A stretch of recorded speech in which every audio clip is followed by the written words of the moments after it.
வேற கொடுத்துட்டாங்க. ஆனா ஒரு விஷயம் ஒண்ணு சந்தோஷம்.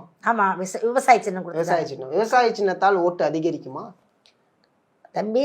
இல்ல நான் கேக்குறேன். 2026 நாம் தமிழர் கட்சியின் செந்தமிழன் சீமான் தான் முதலமைச்சர் நாற்காலியில உட்காருவார்.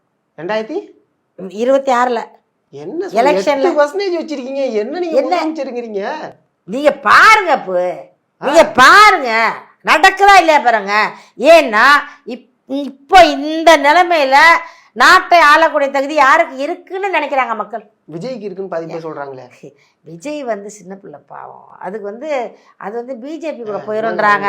தம்பிங்கிற ஐயோ தம்பிதான் புள்ள, அது எனக்கு புள்ள மாதிரி. அதெல்லாம் தப்பு சொல்லல. 15 வருஷமா போராடின சீமானே என்ன மேல வரல. இவர் இன்னைக்குதான் வந்திருக்காரு. ஐயோ விசில் அடிப்பாங்க. வந்துருச்சு யாரு? விஜய்க்கு.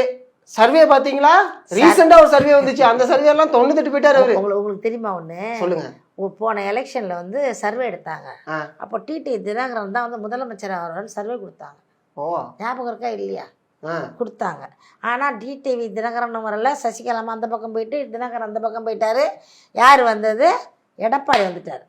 அந்த மாதிரி சர்வே எல்லாம் நம்பாதீங்க. மக்கள் மனசுல 1000 இருக்கும். சொல்றதெல்லாம் வாக்கா மாறாது தம்பி.